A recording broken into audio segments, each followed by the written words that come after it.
The following show is for entertainment purposes only and does not necessarily reflect the opinions of Empire Media LLC, its subsidiaries, affiliates, sponsors, and advertisers.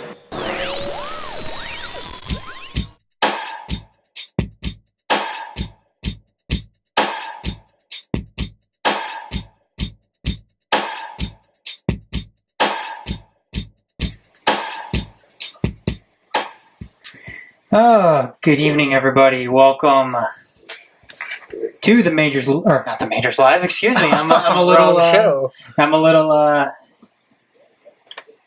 off here because I'm not used to hosting this show. So yeah. Welcome everybody to Motor City Uncut here on TMSNX Radio, themajors.net. We're also on Facebook Live, Periscope, over at TMSNX Detroit, and our YouTube page, youtube.com/themajorstv. Again, I am Adam Hernandez, and see, I'm trying to do like a million things at once. Since we've been having all those technical problems tonight. Here on TMSNX Radio. What's that? Is that your phone? Yep. Oh, there we go. See? Problems all over the place tonight. So, Shawn, how you doing? It could be better. At least your laptop works right now. Yeah, that's true. I guess, I guess it's important that my laptop or my computer is the one that works, since it's the one that we're streaming through. That's very true. But anyways, like I said, welcome everybody. Had some problems getting on tonight. As you can see, we're still having problems right now. But hopefully we are getting all of that under control as we continue tonight throughout the show. And like I said, if for some reason we happen to cut out at any point during the show, I apologize. But like I said, we've been having some internet trouble. We've been having Shawn's having problems with his computer, and we are currently right now working on a different night than we normally do. So, right. Shawn, you doing good tonight? I'm doing better now that we got started. Okay, yes. Good. Yeah, me too. Anyways, though, right now, I want to start off with our first topic. Well, let's see. What do we have here? See, like I don't even have my rundown out. That's how screwed up. We're a little off track right now. Okay, there's my rundown. I've got my rundown up, Shawn. The title of tonight's show is seriously, fuck this Tigers team. This team right now, where are they? Are we still 5-5 right now? Yeah, it's 5-5 in the 7th. 5-5 in the 7th. They were down. What were they down? 3-0? Yeah, and then they brought it up, tied it 3-3, and then they were down 5-3, and now they tied it back up 5-5. But you know what, Shawn? It doesn't even matter. No, it doesn't. It doesn't, because they are going to lose 2 of 3 to the San Diego Padres. The San Diego Padres, they're going to be losing 2 of 3 to. And they just got off from being swept by the Seattle Mariners. And this, Shawn, is coming on the heels of, well, it's not really coming on the heels, considering when this, I'm going to say, an ultimatum was made by the front office that you either start winning in June and you get this turned around, or we're going to start selling pieces. We're going to start selling veterans here. We're going to have a fire sale. It's going to be, it's pretty much going to be everything must go. And the response from them throughout the month of June was falling completely flat on their fucking faces and making it seem like they don't even want to be here. And look, there's certain guys that I'm going to single out. There's been guys in this pitching staff who have come around. I mean, up until today's game, Jordan Zimmerman was actually pitching pretty damn well throughout the month of June. He has. Let's see here. You know what? I'm going to give Anibal Sanchez some props. Yeah, he came up here. He ate those innings up like what we needed him to do, and he did his job. Look, Anibal Sanchez offered to go down to Toledo, fix whatever it was that was wrong with him, and then make his way back up. Mm-hmm. Which they called him back up. Now, whatever fans may think about Anibal Sanchez coming up, whatever. But at least he was offering himself to go back down, work on some things, and then get called back up when he was needed. And he pitched well the other night. And he pitched well his first game he came back up. Fulmer pitched well the other night. How many games is he going to lose 1-0? Seriously. And what has it been with this team? It's being unable to score any runs. Mm-hmm. They cannot score runs, and this bullpen continues to be a problem for them. And you know what? They got rid of one of the problems in Francisco Rodriguez. The guy was a cancer. The guy continued to bitch and bitch and bitch and bitch and bitch about his role, and then when he was given an opportunity, he sucked. He didn't do anything. No. And they released him. What was it, yesterday? Yes. I think it was yesterday. No, it was... No, I think it was Friday. Was it Friday? It was Friday. Oh, yeah, it was Friday. It was Friday. Yeah, it was Friday. Sorry about that. But they released him. He's gone. Nothing happens, though. It's not, that doesn't light a fire under this team. No. They're still doing the same things that they did in the beginning of June up until this point right now. And I can't take it anymore. No. I am so sick and tired of seeing this team do the same things every single year and nothing changing. Especially, I'm looking at their schedule from just June. Yeah. They come out and they start playing the White Sox. Just manhandled the White Sox. So it's like, oh my gosh, finally something's turned around. And we start playing LAL. And it's the Angels, who are awful too. Just god-awful. And then I figured going to Boston, we're probably not going to win 2 games in Boston. This is not going to happen. They won 1 game, so I was happy. Arizona comes to town. These beat the living crap out of us, It's like, in Arizona, too, I mean, it's... Like, I know they're doing well in the National League. Right. I know it. But Arizona, at home, is a team you should take 2 or 3 exactly. of. And the same thing, to be honest, playing Tampa Bay, you should take 3 out of 4 there. But we went 2-2.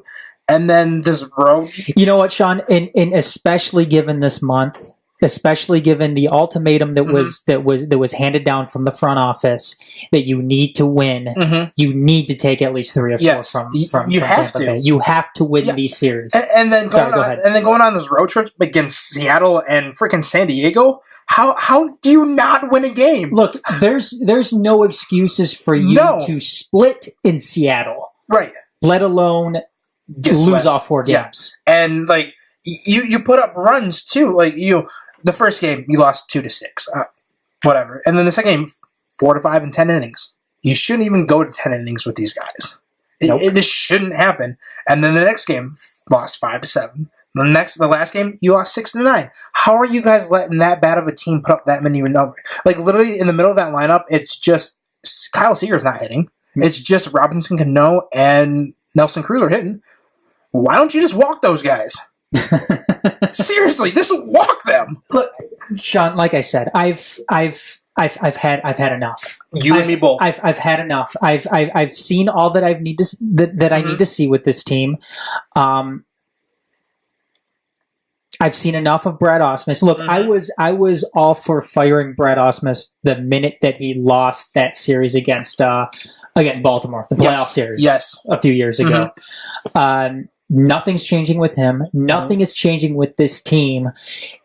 As far as I'm concerned, Sean, nobody on this team right now wants to be here now. No, you can tell nobody wants to be there. Because if any of them, well, let's say, if the majority of them wanted to be here, then we would see them at least putting up a fight. Yes, but I'm seeing absolutely no fight in this team. Mm-hmm. I'm seeing no sense of urgency.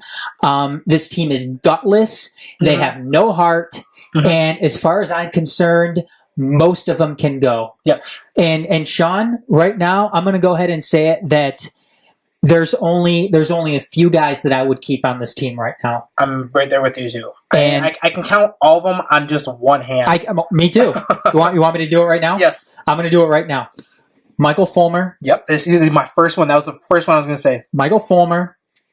Dan Norris. I'm up in the air with him. Nick Castellanos. Okay, I'll tell you mine. Everybody else can go. Mm-hmm. Go ahead. Obviously Fulmer. Yes. James McCann. Because I don't see anything in our system that is ready enough to be what he's doing right now. He's not doing the greatest. Obviously, hitting sucks. His defense has been improved. He's a good leader, but that's the only reason why I'm keeping him, because you got to keep somebody like that.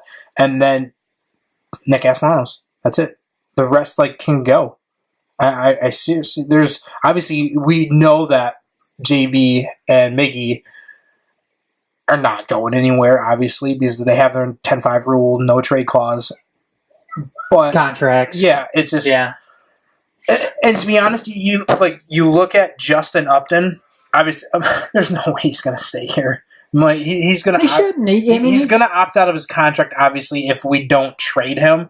But you could tell he's playing for a contract again. Obviously, technically, it is a contract year for him, with him can opt out. But he's right now. You need to get rid of him. It's like what he's doing right now. This is the best time to get rid of him, because you're going to get the most right now. You know what? I'm not even sure that. Look, I know I just said that we need to basically get rid of everybody. Mm-hmm. I'm not so certain that we should get rid of Miguel Cabrera right now, just because he's hurt. Well, the thing is, you're not going to get much. No, you're not going to get much for him. And same thing with Verlander. I think Verlander, or not Verlander, but Cabrera mm-hmm. is. I think you could sell him easier in the off season. Oh, for sure. If you go ahead and you go on the notion that, oh, you know what, his injuries are behind him from last season. Mm-hmm. He's better now, and you'll be able to have him from the start. Mm-hmm. of the year on. Right. With that contract.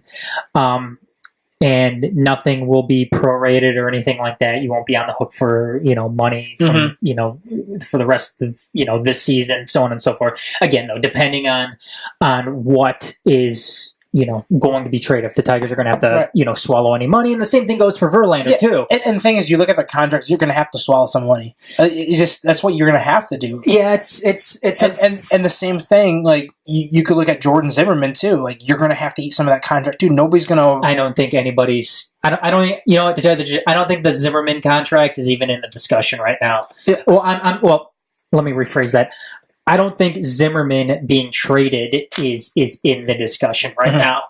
I think that there are certain guys on this team who are going to be getting interest mm-hmm. from other franchises. Mm-hmm. And you can start at the top. You can look at a guy like JD Martinez. You can mm-hmm. look at a guy like Ian Kinsler. Mm-hmm. I think you can look at a guy like Justin Upton. Even Justin Wilson, I think, he's going to be a great impact. Obviously, as him being the Tigers' closer now, you're not going to see him that much right now because we're not winning. So, people are going to look at him like he's going to be that go-to lefty guy that they need to come out of the bullpen. He's just going to have to be that guy that somebody's going to go pay for, and hopefully we can get something for him. If Al Avila is smart enough to get something. I'm like, this is, to be honest, I think this situation right now is going to show us whether or not if Al Avila is Al Avila, if he's going to be able to do these crazy trade-offs like how, Dombrowski did with David Price, with Jonas Cespedes. All these, obviously those guys, we actually got something for it. We're going to see what we can do, what he can do. Is he a GM? Well, because as far as I'm concerned right now, Shawn, his first test mm-hmm. of going out and getting guys in the offseason mm-hmm. Hasn't panned out. No, it failed. It should have happened this offseason. And you know what? I guess, look, if you want to call Justin Upton a win, I don't call him a win at all. I'm not so sure. Well, you can't. I don't think you could really call it a win. I think you're right because they didn't make the playoffs. No, they didn't make the playoffs. He struggled the first year here. He's obviously bounced back this year. He's the Justin Upton that we were expecting. But he's potentially in a contract. Right, year, exactly, and that's how everybody's always going to play better in the contract. I want to see these guys perform like this when they aren't in a contract. Exactly. Year. Same thing goes for JD Martinez. Mm-hmm. I want to see how JD Martinez performs when he's not in a contract year. Yeah, and the thing is, these past couple of years has been, arbitration years, so the contract years for him. So he's going to be playing his butt off. And then you say, say we send him to a 3-year deal or whatever, or a team signs him to a 3-year deal. Like, what is he going to do? Is he going to stay healthy? Is he going to hit 30 home runs? Is he going to bat at least 270? What is this guy going to do? Is he going to be able to play right field still? Like, what is it? We're seeing these guys consistently in, contract years, and it's not turning out good. No, it's not turning out well at all. And It's just more indication they just need to get rid of these guys. Yeah, they have to. And I mean, I'm seeing some stuff come across now as far as guys that they want to keep. Fulmer and Jose Iglesias. I don't want to keep Jose Iglesias anymore. I mean, he can't hit the ball. Obviously, to be honest, I feel like his defense is going downhill a little bit. You know what? I don't see him making these crazy plays like he did. Those first few years that we've had with him and stuff. But, he still has range. He's good on defense or whatever, but he just can't get on base. I'm not totally opposed. Look, if Jose Iglesias was one of the guys that ends up leaving or, ends up being traded, trust me, I'm not going to be losing any sleep over it.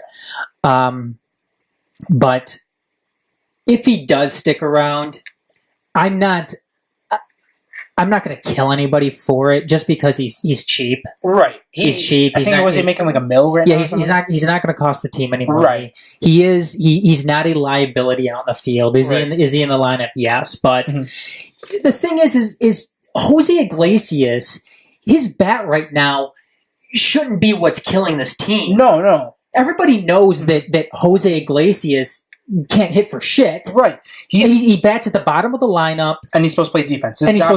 Yes. And then obviously if he gets on base, hopefully he can steal some bags. If he gets us like 15 stolen bases a year, I'm happy with that. He's doing his job correctly, I guess you'd say. But I would just like to see him get on bases a little bit more. Yeah. No, that's fair.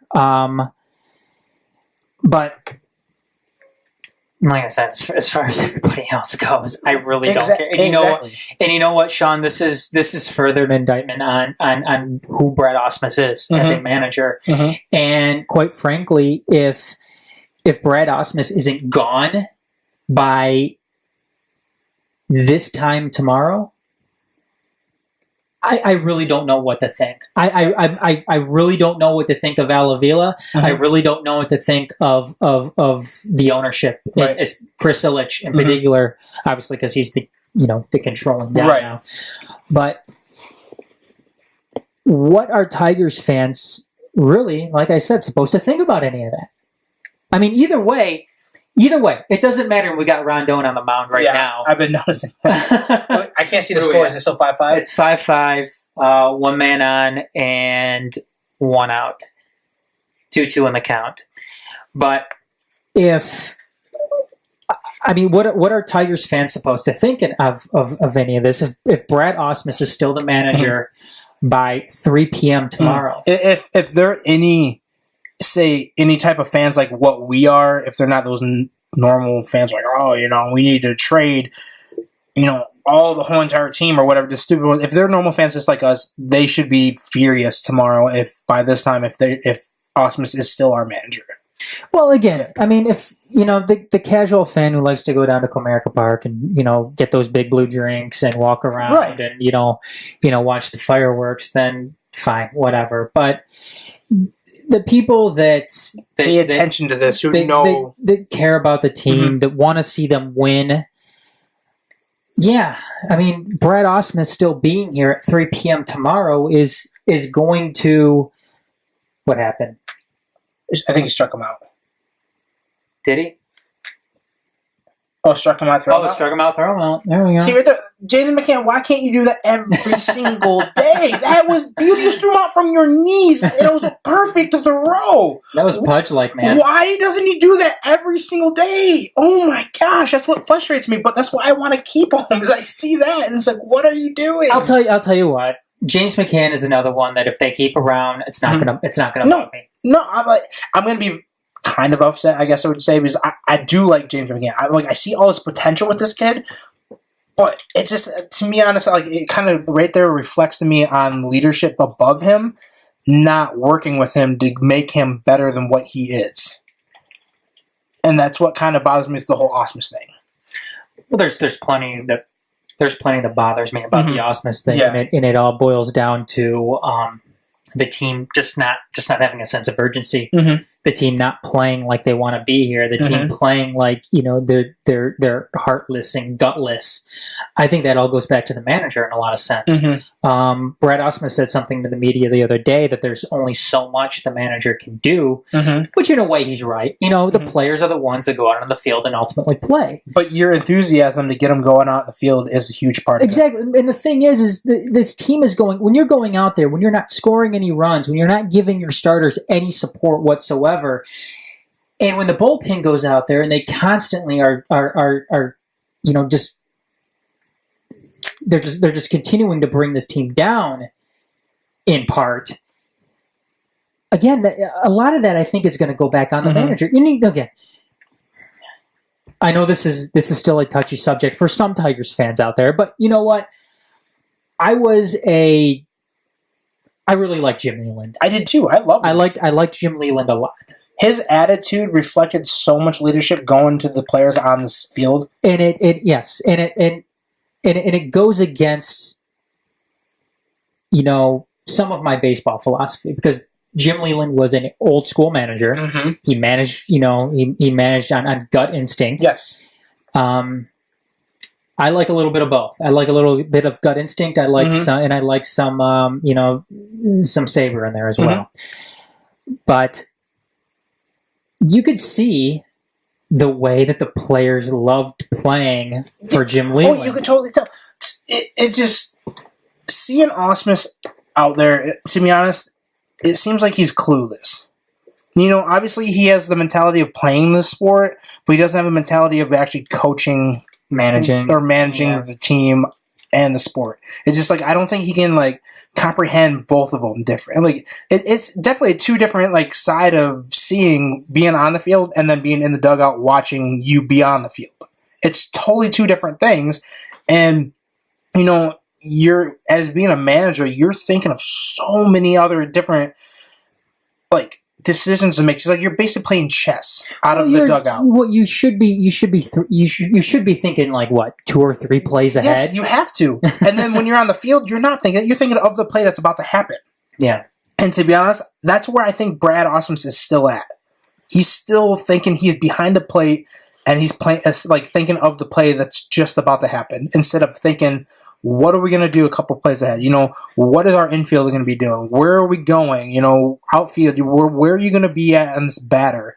I don't think he can comprehend that. I think there's more to it that we're not seeing. I feel like Omar Vizquel and, you could say Gene Lamont or all those guys are having more of an impact on Brad Osmus because Brad Osmus is not getting the job done. Well, that's the thing is if Gene Lamont or Omar Vizquel aren't the manager tomorrow, then I said, there's going to be a lot of questions surrounding what the front office and what ownership is ultimately thinking. Yes. Are they serious about seeing this team succeed? Yeah. Do they even care? And look, you know what? This season is probably thrown out the window. Oh, there's no doubt about it. You know what? It's just gone. Yeah, it's gone. You know what? These players, a lot of them obviously don't want to be playing here anymore. So you go on, you go from there. You totally, like you said just before, you could totally tell that the season is gone when you get swept in Seattle. You're about to get swept in San Diego. Well, it's 5-5. You can't. You lose 2 out of 4 games at home against Tampa Bay. You lose two out of the 3 games at home against LA. You know, these teams you have to be beaten. You can see there's just no effort. And this wasn't a tough month. No, it wasn't. It wasn't. Coming in straight off playing the White Sox, the Angels, and obviously Boston, that's going to be a tough one. And then playing home against Tampa Bay. Seriously? It's like, how can you not win most of those games and then going on the road and playing 2 of the worst teams in, baseball right now? And we just tank. Well, you know what too, Shawn. I mean, it's gonna be different next year. Oh, it is. It's gonna be a lot different. This is gonna be a different Tigers team. It's gonna be. I feel like it's gonna be the beginning of 2003 all over again, where they're gonna have to try to find that big time free agent, like how we brought Pudge in to change the program again. That's what it's gonna be. Well, look, I want to seriously see them make a run at trading Cabrera in the offseason. Oh yeah, for sure. I want to see them do that, and it pains me to say it because I love Cabrera. Every Tigers fan should love Cabrera. There's no doubt. How great he's been his entire career, and like what he does on the field when he messes with players, messes with the fans, and what he does off the field now. Obviously he had a couple incidents back in the day or whatever, but you can tell he's totally changed. He's just that. It seems like he's changed. Yeah, he's just that. You could say American hero like back in the day that just makes the fans happy and smile no matter what. His name just comes up and you just have that smirk on your face. Yeah, but I'm sorry. You know what? It's time to go. I mean, this team, and it's unfortunate too. It sucks to say. No, I totally agree with you 100%. It just sucks to say. And every time you hear that, it's like I kind of quench up, and it's like, man, you just don't want to hear it. Yeah, the team. They weren't winning with They haven't been winning with They haven't been winning with Verlander, and it's a damn shame too. Mm-hmm. The Tigers arguably have one of the best, if not the best, pure hitter baseball has ever seen. They've had one of the best right-handers of a generation. Uh-huh. And what do they have to show for it?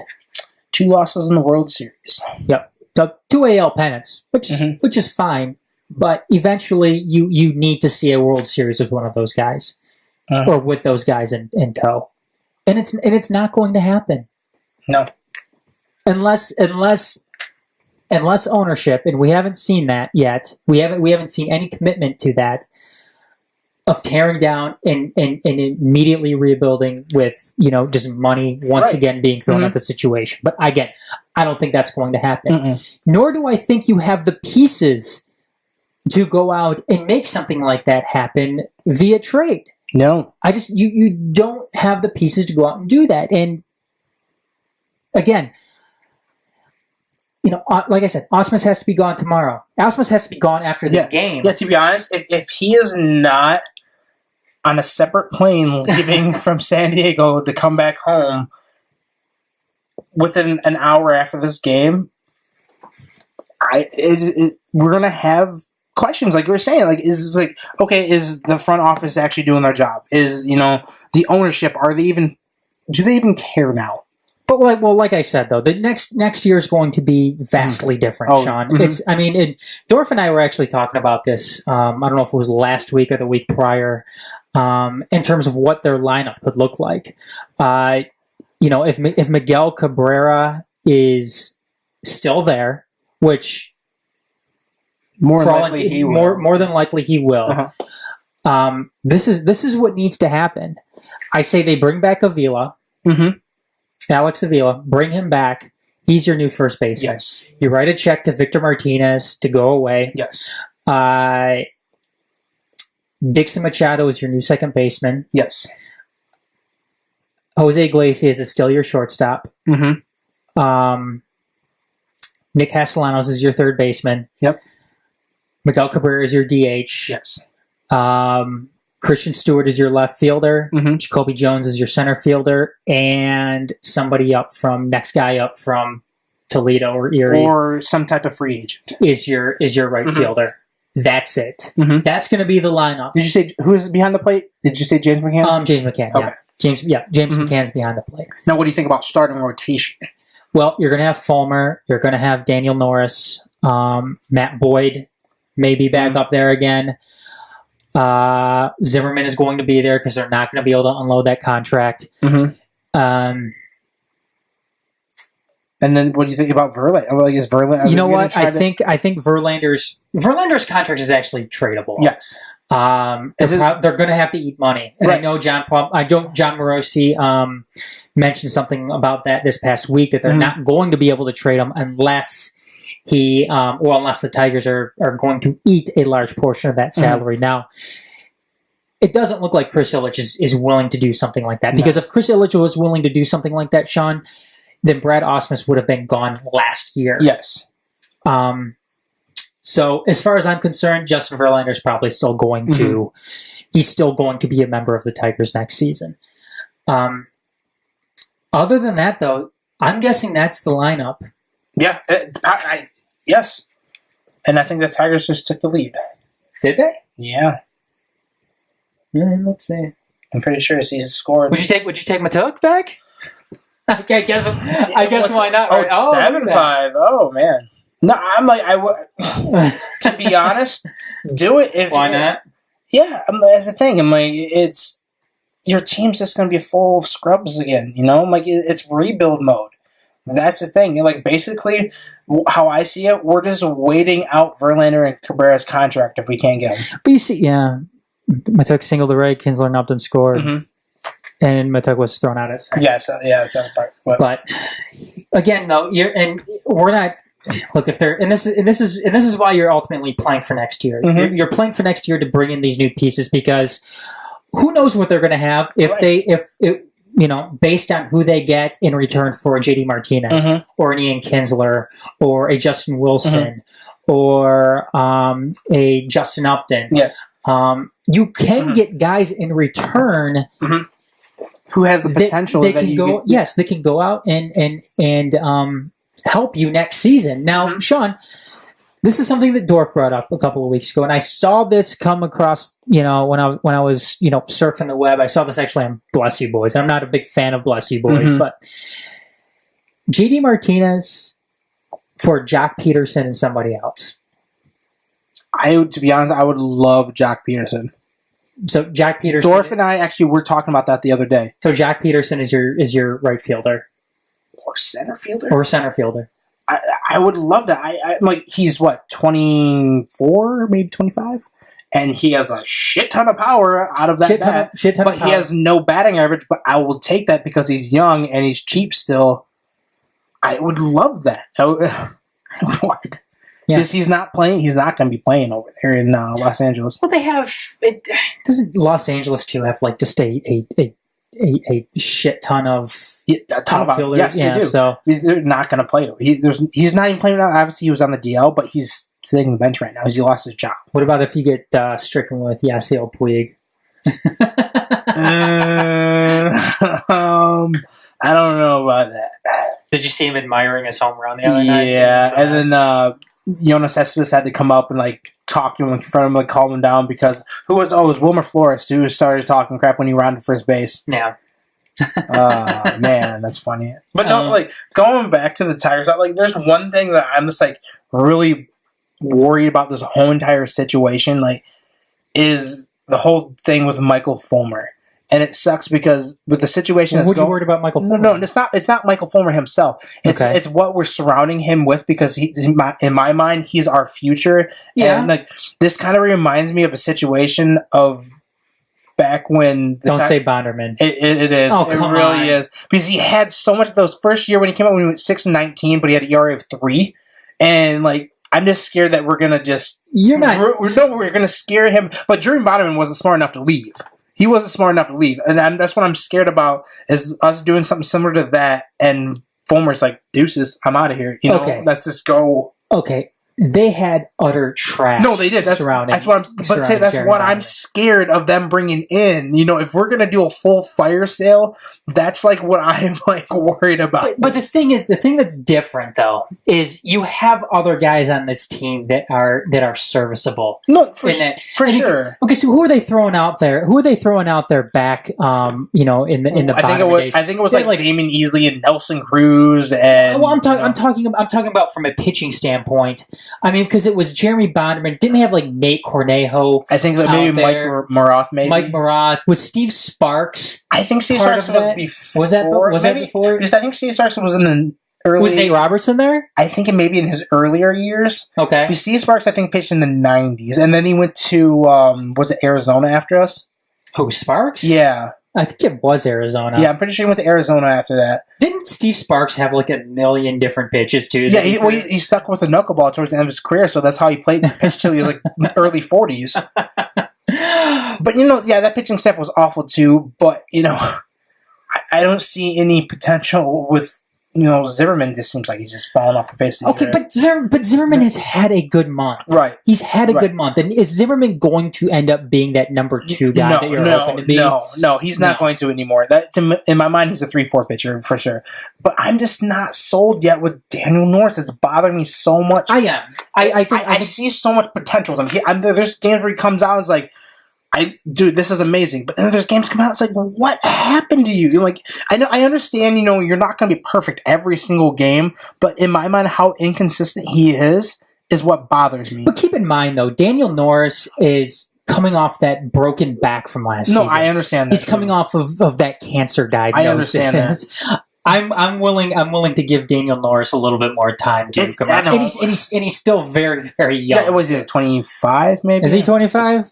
I think he's 25 or maybe 24.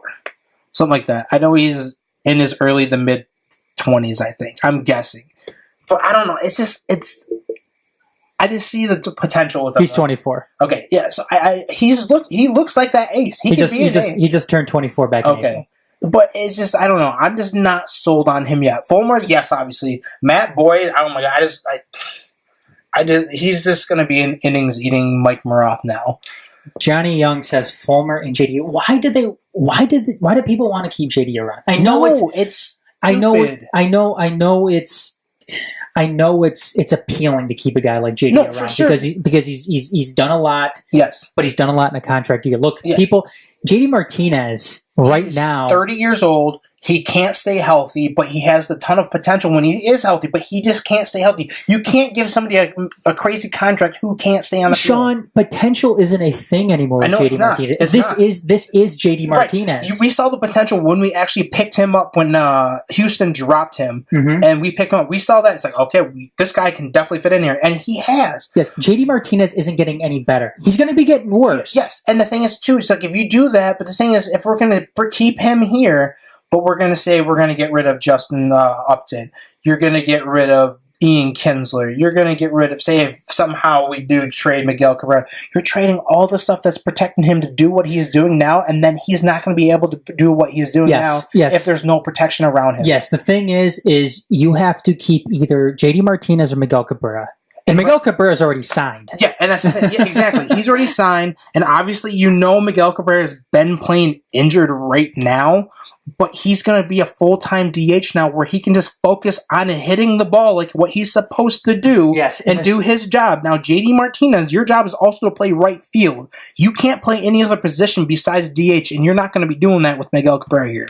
And the thing, too, is JD Martinez only has another few years left. For sure. If he gets a new contract, it's going to be at least a 5-year deal? At least a 5-year deal. No way he's going to be doing that here. No. And he's got another couple years left in the outfield, and then after that, what happens?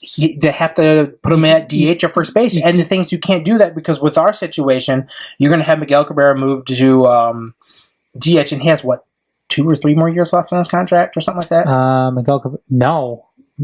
Miguel Cabrera? Yeah, how much more longer does he have on his contract? Does he keep talking? I can't remember, but no. The thing is, like, you look at that, but then you look at our situation with Nick Castellanos. He's not going to be a third baseman. Probably maybe 2 or 3 more years at tops. No. Nick Castellanos needs to be your first baseman. He has to, but the thing is, he's not going to be here. That's the thing. He's going to be our third baseman for the next 2 to 3 years for sure. There's no doubt about it. So when you have that situation, that's like kind of like the situation what we had when Victor Martinez got hurt, and then we signed Prince Fielder, and it's like, okay, you're not going to have Miguel Cabrera at third base. So when did you think I said 2 to 3 more years. Am I way off? 2 to 3 more years? You said like 5 more years? He is an unrestricted free agent in 2024. Oh my gosh! So he has 7 more years. So this season, This season, Miguel Cabrera is making $28 million. Wait, when did he sign that extension? Was that only a few years ago? His current contract kicked in last year. Oh my gosh! It seems like he's been like the contract signed was like I thought it was like 3 or 4 years ago. It seems like no, his current contract kicked in this year or last year. He was making $28 million last year and $28 million this year. There is no way. Now looking at that, there is no way we're trading Miguel Cabrera. Hold on, Shawn. Next year, at 35, his contract increases to $30 million per year. God, I didn't even know it was that crazy. Hold on, Shawn. Oh my God, this is going to get worse. This is going to get worse. In 2022, when he is 39, his contract goes up to $32 million per year. Oh my gosh. And stays like that until the following season. And then, what does he have here? Okay, there's mutual options for 2024 and 2025. So if they both agree, yeah, you know what, this works, he's going to be making $30 million per year in 2024 and then 2025, which at that point he's going to be 41, probably doesn't get brought back. Oh my gosh. There's now, like, thinking about that changes my entire... And by the way, the Tigers just beat the Padres. They just beat the Padres. So the 8-game, was it an 8-game losing streak? But now looking at that, now thinking about that even more, now having that in my mind, it's like, I didn't even look at his contract, to be honest. I will think about that. He's not going anywhere. He is not going anywhere because Miguel Cabrera's going to be like, I'm 35 years old right now. If I ruin my no trade clause and start bouncing around the team to team to team, exactly, he is not going. It's anywhere. You know, I hate making this comparison. You know, remember Matt Stairs? Oh, jeez. Remember how much he bounced? Look at a guy like Jim Thome. Yeah, Jim Thome, excellent hitter, excellent hitter. You know, it always seemed like he killed the Tigers, Shawn. Yeah, but. How many? It seemed like Jim Thome was on a million different teams at the end of his career. And same thing for Octavio Dotel. Oh yeah, Dotel. And then was Jimmy Rollins like that, or am I thinking Rafael Furcal? Were they one of those guys bouncing around a lot? No, Jimmy Rollins. Didn't Jimmy Rollins go to the Dodgers? Towards the end of his career, I think. I can't remember off the top of my head, but like, oh my gosh, now thinking about that, and the same thing. Like, what's Verlander's like? Is it the same? Similar? I think Verlander's I think he becomes a free agent in 2020. Let me double check. Oh my god, my mind just all twisted around after hearing that. Yeah, there's no way, and that's the thing. That's seeing that contract. You have to get rid of JD Martinez. There's no doubt about it. You just have to. Yeah, Justin Verlander has a vested option for 2020 at $22 million. So he signed obviously throughout this season, 2 more years. Next season, then 2019, and then. At the age of 37, he can become an unrestricted free agent. So, and that vested option that kicks in if he's top 5 of Cy Young voting in 2019. Yeah, that's not going to happen. So, yeah, he's probably going to be a free agent after 2019. So we're basically stuck with Verlander and Cabrera, obviously, to the end of the contract. Look, you know what? Verlander's contract is tradable. Yeah, but the thing is like he has the 10-5 rule too. He's not going to want to go anywhere. Unless it's to say, for example, like L.A. or maybe New York, or you could even say Boston. You know, those big teams that are actually going to go to the playoffs right now. I'm trying to think about, Houston wouldn't pick up a contract like that. But even after the season, though, there's a chance, even if he gets traded this season or even this offseason, he's going to play out. I mean, he's going to be a free agent by 2020 anyway. So he would only be seeing 2 years of his 10-5 be wiped out, where he could be bouncing around to a couple of different teams. After that. But the thing is, like, the way he's pitching right now is like, how are we going to get somebody to want to take that contract? Oh, I don't think that's the thing, is you're going to have to eat a ton of money and you're not going to be able to get as much as you as you possibly And the thing is, hopefully they can take a lot of the money, eat it this year, or maybe just a little bit next year, because Who knows? It's tough, man. It is. Anyways, let's go ahead and do a little Would You Rather this week. Shawn,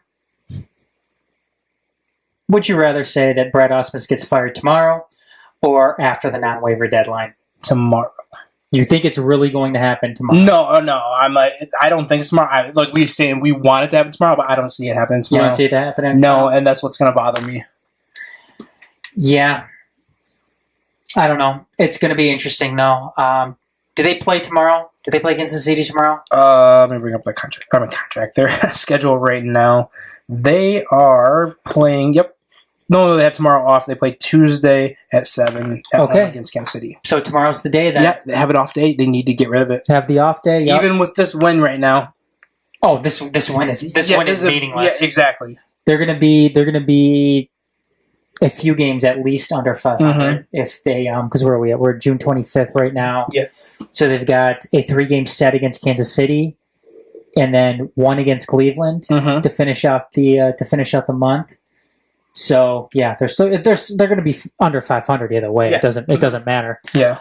I'm going to go ahead and say he gets fired tomorrow. I'd much rather have him get fired tomorrow. Yeah, it'd be perfect time. But then it's an off day. You know, the players can reflect on it for a day, then go back and home and play against Kansas City, and hopefully we can take them. You know, hopefully, who knows if just getting rid of Ausmus, maybe twist everything around, and the guys like, oh, that's how we're playing. You know. Yep. I'll ask myself this one, Shawn. I've looked at this stuff. I don't know nothing about this. Do you have it up in front of you right now? His name. The rundown? No, yeah, I do have the rundown. Yeah, okay. I know the rundown, but here, I'm going to bring it back up again. I was looking up the information on the player. Okay. Michael Rasmussen? Yeah. Okay. Well, ask me the next question. Who makes the bigger impact first between the Red Wings and Pistons first-round draft picks? So who would I rather say makes the biggest impact between the Red Wings and the Pistons first-round draft picks? Well, Shawn. Well, you already know I'm going to go with because I don't know nothing about the other guy. I've been doing research, and I'm like, I still don't even know who you are. Let's see. Michael Rasmussen. NHL-ready size. Good in the defensive zone. Plays center. Yes. It's like the Red Wings, though. Will he be up there playing when we start the season, or is he going to be in Grand Rapids? No, actually, he won't be. And I'm sorry, his defense needs work. I was thinking about somebody else. Okay. No, his defense needs work. He is very strong, good reach, won't get taken off the puck very easily. How old is he? He's smart.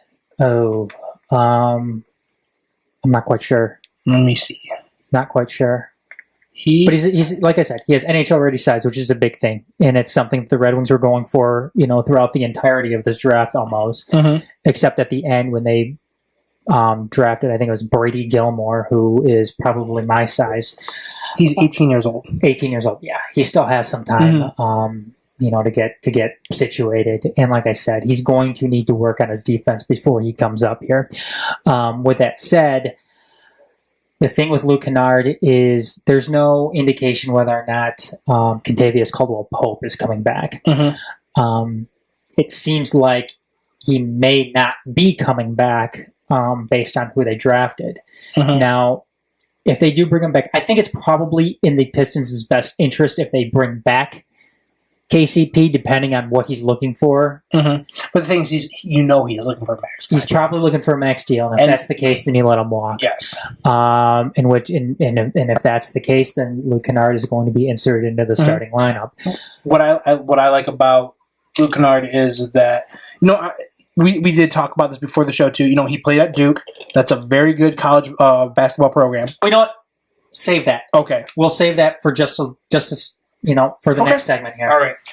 But as far as who I'd rather say makes a bigger impact their first season, I'm going to go ahead and go with Luke Kennard because I don't think Michael Rasmussen is going to sniff the NHL in his first season. And how rare it is to see an 18-year-old up there. That's the other thing too. I mean, the Red Wings saw it. I think Dylan Larkin, I think it was 19 when he made his way up to Detroit, and that was an anomaly considering, the Red Wings just don't do things like that. A lot of other teams don't do a lot of things like that either, but I thought Dylan Larkin was much more refined. He was much more polished as a player upon his arrival to Detroit. Rasmussen, I think, is going to have a good NHL career. I think he's going to definitely be an asset for the Wings. But as far as, again, who makes that impact right off of the bat, it has to be Luke Kennard. And that just goes back to who's playing in front of him and what this team actually needs right now, which is a perimeter shooter, which is exactly what he is. Shawn, would you rather give Matthew Stafford a huge contract extension? Yes. Okay. First of all, you're not going to get anything better. Matthew Stafford, obviously, he's been in the league for going on 10 years now, isn't it? I think he was drafted. Was it 2009 he was drafted? Okay, so 9 years now. He's still kind of young, considering how long he's been in the league. That's what I'm saying. He's still young. Obviously, he's shown to stay healthy all these years since did he break his collarbone or something like that in his rookie season or something like that? Oh my God, he's had a ton of different injuries. But he's been able to stay healthy. He's 29. Yeah, so I'm saying you have to give him an extension. You're not going to get anything better than him, to be honest. Because if you do that, you're just rebuilding. You bring all these players in to play around him. You just have to. You basically got to sit down and tell Matthew Stafford, you need to be the guy that needs to start creating these players. So I'm like, we're giving you the potential, but you got to, do your job. Obviously Golden Tate's not going to be Golden Tate. The only reason why he was good that year is because of Calvin Johnson. Golden Tate is Golden Tate. That's all what you're going to get. Marvin Jones, same thing. You have all these younger guys that, you need to have him create. Obviously, I was like, we gave you an offensive line now. Do your job. You give him the extension. You put all this money into it. You have to. I would for everything you just said. Yes. The Lions can afford to go and rebuild, which is what they would actually be doing if they go out and they sign, or if they get rid of Matthew Stafford and go in a different direction with their quarterback. If they go out and they draft another quarterback after this season, it's just not in the cards for them. No. You drafted Matthew Stafford to grow with this team and become successful with this team, and that's in some part what he's doing right now. How I see it, we're 3/4 the way there. Yes. Obviously, we give you the offensive line. You have it now. Receiving core, up in the air. No run game. That's a major thing for we need that run game. Well, we have tools there to do it, and help Stafford out. But it's just to me, it's not the right tools. The thing about this year too is it sucks that Taylor Decker may be out for the entire season. It does hurt.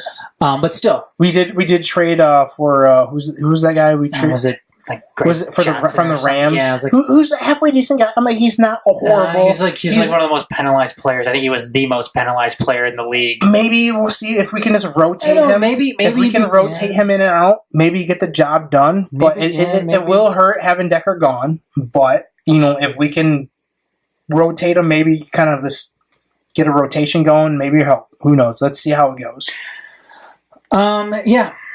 Yeah. Ultimately, though, you need to get something done with Matthew Stafford. You need to give him that huge contract extension because, in just about ever since he's earned it. So, and who's in the best position to win? Who would you rather say is in the best position to win a championship within the next 5 seasons between the Pistons, Lions, Red Wings, and Tigers? Shawn, Detroit Pistons. You think so? Yes. Obviously, from what we've talked about the Tigers in the early segments. There's no chance. The Lions are still lacking on defense and, running back situation. It doesn't seem like it's changing there at all. The Wings are in rebuild mode right now. And I think the Pistons are the closest team right now because obviously we have all that talent there. And what we drafted this year so far can help out quite a bit. So I think the Pistons for sure. I'm going to go ahead and say... I'd rather say the Lions, man. Really? Yeah. I'm not going that way because every time I've said that, it takes. Look, whenever Taylor Decker comes back, whether it's, in October, December, or next season. Oh my gosh, our offensive line. the offensive line is still going to be good. And if we had this offensive line, say for example, you might laugh at me about this, but when we had some type of potential coming in as a running back, like when we drafted Kevin Jones, who had the potential, the Spider-Man. That's what I'm saying. He had the potential to be something, and obviously didn't he rush for over 1,000 yards? Yes, that's what I'm saying. And imagine if we had an offensive line like this, what that guy could have probably. That guy just fell flat on his face. I know. God, Kevin Jones. Who else did we have back there? Remember Kevin Smith? Yeah, there's another one. Kevin Smith ran for 1,000 yards too. Kevin Smith ran like he had anchors on his feet. Yes. Though. Mm-hmm. But just imagine if, say, those two guys, they had the potential when we drafted them. If they had an offensive line, say their first years when they rushed for over 1,000 yards. Just imagine what they would have done if they would have actually had an offensive line. The only consistent offensive lineman we had was Jeff Backus. Jeff Backus. I know, that's what I'm saying. And Jeff Backus got a raw deal when he was here. Exactly, that's what I'm saying. Jeff Backus is one of the best offensive tackles in the division. Right, exactly. That's what I'm saying. I don't think people could appreciate it just because he didn't have anybody around him. We draft these players that actually have some type of potential. You could even say the same thing with Javid Best, even though he had the concussion problems. Yeah. Now we get an offensive line. We have Amir Medulla. I'm not sold whatsoever on. Theo Riddick is not a natural running back. And then you have Zach Center. It's like flip-flop. It's like, what are we doing? That's why I wish they would have went out and signed LeGarrette Blount. I would have loved for them to go out and get LeGarrette Blount. I don't understand why we didn't. Yeah.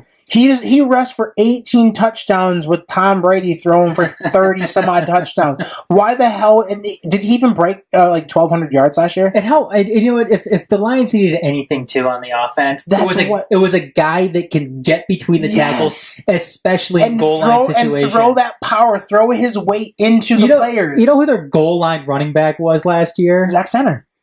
Was it? No, it was. I thought it was a Theo Riddick. Oh yeah, it was up in the air. I didn't even know exactly who. You can't give it to Abdullah. He's gonna fumble the first chance he gets. So and then Zach Center, he just runs so stiff up. If you don't know if he's gonna crack his sternum or just break his back again. All right, Shawn. Since we are way over right now, let's go ahead. Let's go ahead and get to. Is everyone freaking out about Luke Kennard? Because I don't know why. A lot of people are saying that the Pistons are drafting 12 or 11 prospect draft. And the players that were going to have a big impact were already taken at the time. And I could see something like that happening. Mm-hmm. The thing is, though, Shawn, is Luke Kennard is arguably one of the best shooters in the country. Yes. He came from a program like Duke, who obviously, knows what they're doing. Created their own reputation. Mm-hmm.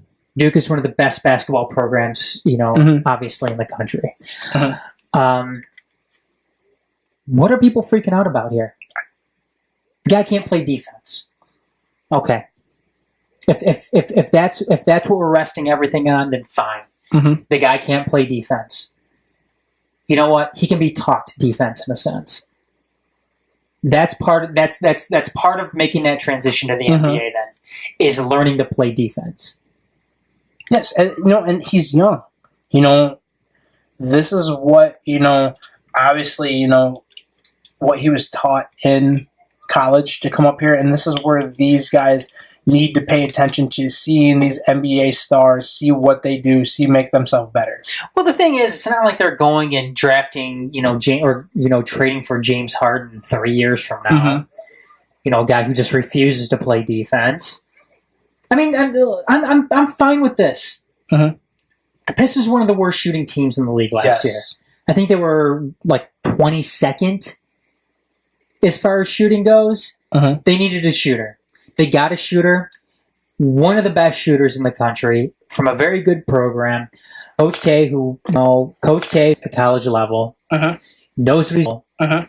Knows what he's doing in the NBA, getting kids to the NBA. I'm fine with it. You look at, I have a list of Duke players coming out and how well, they've been successful with these guys coming into the league. For example, Kyrie Irving. Pretty solid player, Yeah. JJ Redick, who's been pretty solid his NBA career. He's been always a great shooter. In college, he was a phenomenal shooter. And if Luke Kennard is only JJ Redick, then you know what? I will take that any day. I'm okay with that. I will take that any day. You know, you could look at who's another one? Mike Dunleavy. Not too bad there either.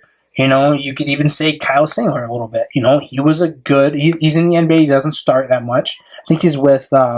Who's he with? Is he with Houston or not Houston? Is he with Oklahoma City? I think he's with Oklahoma. I'll go ahead and forget Kyle Singler. I'm just saying. Luau Deng. He had a great career at the beginning of the year, and obviously he's dwindling down. I'm with you on Kyrie Irving, though. Look, if we can get somewhere between Kyrie Irving and JJ Redick, I would be the happy. Even JJ Redick, then I'm fine with that. I would just take if we can get. And I'm not saying JJ Redick just because he's another white guy. Oh, that's funny. But you know, there's just some good players out there that have had pretty solid careers that come from Duke that's been great shooters. And I'm just, you know, I'm not worried right now at all. You know, let's see what the kid just got. You know, that's why we drafted him. Because you look at it too, you know, how young the Pistons are is ridiculous. And, you know, you got, what, Andre Drummond, who is 23, maybe 24? I think he's 24. And then the same thing with, I think, Reggie Jackson, maybe 25, 26. Mm-hmm. And then you got, Stanley Johnson, who's 19, 20. And then, oh my gosh, my mind just went blank right now. You got Marcus Cousins, who... Not Marcus Cousins. Marcus Cousins? I was like, my bad. Did you bring him up at all or anything? Who? The Pistons... I thought you were doing something like that. No. I'll bring it up real quick. The Pistons roster, they're so young. That's the thing, you know. And then maybe bringing another guy like this, maybe he can be that Caldwell Pope if he does come back, whatever. I think he's only like 24 maybe or something like that. But, you know, the team is just so young that maybe this guy, maybe you bring in a guy who's actually a natural shooter. You know, he may not... So what if he doesn't play defense? Half of our team doesn't even play defense. Hopefully we can just keep up with the points that, you know, we go against players, you know? Like in these games where we're scoring 100 points per game, you know? If we play defense one game, you know, that's cool. See, I thought they had their... Well, Aaron Baines isn't going to be on the team Yeah, he won't be. Because he declined the $8 million offer that they gave him or something like that. So he ain't going. Well, yeah, he opted out. Yeah, I think he's leaving $6.4 million, something like that. Table, yeah. Let's see. I'm not going to try to do the age here, but see, Bullock, KCP. I don't think KCP will be back. I really don't, because he wants that max deal, and we're not going to give it to him. It's just so. And then, you know, maybe Stanley Johnson can play shooting guard if he can get his shooting back, going or something like that. I know he's kind of wild on the shooting. I think he's more. He's maybe that more small forward type of guy. Mm-hmm. I know he was more of a hybrid in Arizona. Yeah, he was. So that's why I'm kind of up in the air with. And then, you know, Ish Smith was pretty good. Ish Smith was their best guard last year. Yeah, exactly. So he's definitely going to be taking a big role. Well, their best point guard at least. Yeah. Well, do you think they're going to run with 2 point guards? Do you think maybe if KCP doesn't come back, do you think they're maybe going to try to make Reggie Jackson into a shooting guard? Because to be honest, I wouldn't mind that. No, because no. You don't think so? No, because if KCP isn't back next year, then Luke Kennard is going to be the shooting guard. Has to be, but... And he could only play shooting guard in a pinch. Yeah. He's not going to be the shooting guard if... He's not going to be the point guard. Well, no, there's no way. I don't want him to be point guard. No. I'm saying, so do you think if KCP doesn't come back this year, do you think they're going to run more 2 point guards out there more often than, you know, obviously just with the shooting guard with... No, I think your backcourt combo is going to be Reggie Jackson and Luke Kennard. Okay. Yeah, and as far as up front goes, I mean, you're looking at Andre Drummond. Mm-hmm. Can I go with Tobias Harris and then Marcus Morris? Yeah, I mean, like, how long do we have Marcus Morris still? Let's see here. I didn't think he was going to be around much longer. I'm like, I know he has to be signed for next year. Is he going to be playing in a contract year, or Because if he's playing in a contract year, let's do this. This is the year. He's actually becomes a free agent in 2019. Oh, so we have a couple more years. Yeah. Okay. So anyways, so we have a young team. What's your final grade for this team, though? For the Pistons? For the draft, for their draft pick, Luke Kennard. C+. C+? Yeah. Really? I give him a solid B. Mm. And they've been getting a lot of love as far as the media goes. Let's see here. My grade will come up because obviously, it's just hard for me to say. Like we've seen so many good players who've been like top 10, or top 5 shooters in college, and they just haven't done anything. So it's just like I'm not sold on it yet, and that's why I'm just giving them C+. Okay, well, I mean they're getting A's and B's across the board when it came to the national media. But I'm going to give them a solid B. They went out, they got a guy that they needed. Well, yeah. I'm not saying they didn't do the right thing. The wrong thing. I'm like, they did the right thing, to be honest. They need that outside scorer. They need that guy that they can just give the ball to in tight situations and shoot the ball and make it. All right. Who's your worst of the week, Sean? Do you have somebody? Yes. Okay, go ahead. Detroit Tigers offense. Their offense. They can't hit. Going back to, I think it's... Well, they hit today. Yeah, they did today. Going back, obviously, this week when we saw, them losing to, was this Seattle's first game? San Diego's first game with 4 more pitches. They lost it 1-0. Yes. So, and that would be the third time this year Fulmer's lost 1-0. And the offense has not done anything. So that is my worst of the week because that bothers me so much because the potential, when you have Michael Fulmer going out there pitching full, complete games, and you're just having 3 hits, he's given up 2 hits and 1 run. It's like, what are you doing? My worst of the week has to go to Shane Green. Oh, gosh. Let me go ahead and bring up, well, I don't think he saw anything today. No, he didn't pitch at all today. But yesterday, he gave up. It was awful. He lasted 1/3 of an inning, gave up 2 hits, 4 runs, all of those earned on 2 walks as well. Let's see, I think the game prior to that as well. Yeah, he gave up a lot.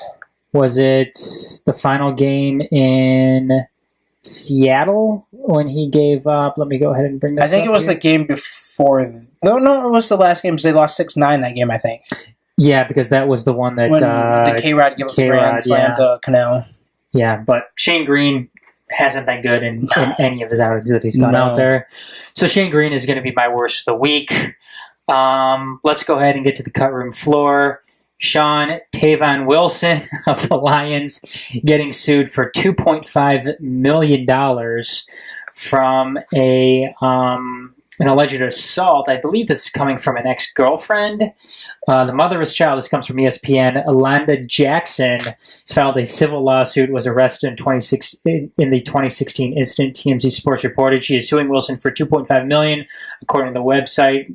Wilson's attorney said Saturday morning the allegations in the civil suit against his client are false, and they have video proof to back that claim up. The allegations against Tavon Wilson are apparently demonstrably false. Wilson's attorney told Mark Shamel of ESPN, "We've already had one trial where Miss Jackson was found to be not telling the truth, and we have a video of that incident that makes it clear that she is the one that committed the crime. She committed the crime of assault against Simone Leach, and Tavon Wilson was a witness." So, who knows what's going to happen with that? Uh-huh. But yeah, $2.5 million. So, what did they say the attack happened? When did they say it happened? Yeah.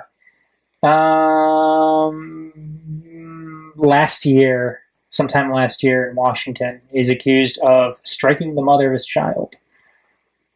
So if it comes out, actually, if it happened, do you think he plays for the Lions next year? I don't know. Yeah. Don't know. Let's see. Kentavious Caldwell-Pope will be suspended 2 games for his OWI back in March. He actually pled guilty to the OWI, which the NBA stepped in and said he's going to be suspended for the first 2 eligible games he plays next season, whether that's with the Pistons or somebody else.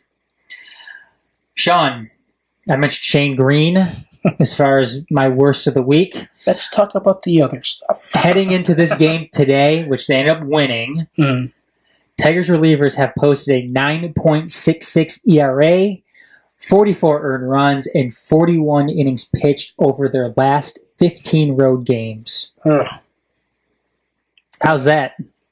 Well, what I was reading too before we came in here, the Tigers actually have the worst bullpen in baseball now. They have the worst bullpen. The worst bullpen? Yes. Isn't that great to hear?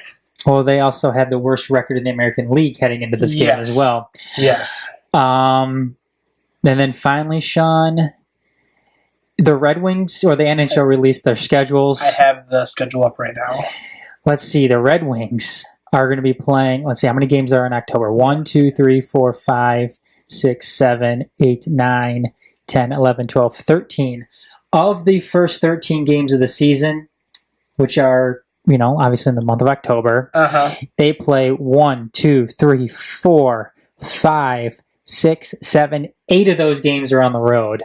That includes a 4-game road trip after the first game of the season, which opens up at home against Minnesota. So they go on the road to Ottawa, Dallas, Arizona, and then in Vegas, come back home to play Tampa Bay, go back on the road to play Toronto, come back home to play Washington, Vancouver, then are on the road for the next 3 games in Buffalo, Tampa Bay, and Florida, and then finish out the month at home against Arizona. So it's going to be a tough go-around for the Red Wings to start the season. Yes. Anyways. But they get that nice new arena, though. That's true. That is very true. And is it true that are the Pistons going to be playing there? What's that whole deal, real quick? Well, it looks 2 individuals have filed a lawsuit saying that the public funds to fund the Pistons heading down there because they're over budget than what they originally said. Because since the Pistons are moving there, they had to make some adjustments to the arena, so they put in another locker room for the Pistons and do what they need to do to turn that into an NBA court from an NHL rink. The NBA board of governors haven't approved the Pistons moving downtown yet. That's going to happen maybe July 1st. Okay, I was going to say it's coming up soon. I know it's the first week in July. Okay, but the thing is the NBA owners may not approve of it if there's a lawsuit in hand. And this all stems to that extra money not being put to a vote for the citizens of Detroit since it is public funds being used for. Which, again, I could see where they're coming from. I mean, if you're living in a city that, the schools are falling apart, their basic amenities within the city are few and far between. There's problems with the roads. The police. The police department. I can assume has trouble patrolling the entire boundaries of the city. I'm sure the fire department isn't in tip-top shape, and I'm not saying that Detroit isn't on the upswing here, because I think Mike Duggan has done a phenomenal job so far during his time in office, all things considered. Is it wise for this money to be going towards the Pistons moving from a arena in Auburn Hills that was built in 1989 that is still pretty phenomenal, and they just updated. I think they put like almost $1 billion in it the past 2 years or something. Doesn't make sense to reallocate that public money to the Pistons moving to this arena. Now, at this point right now, it may be too late, because the argument against it is that if the Pistons end up not moving down to Detroit, the city's going to lose, just an insane amount of money because of it. So it may end up being a catch-22, whereas at this point, who knows? Maybe it's just better just to have the Pistons move down there, considering a lot of the money has already been spent, probably. Right.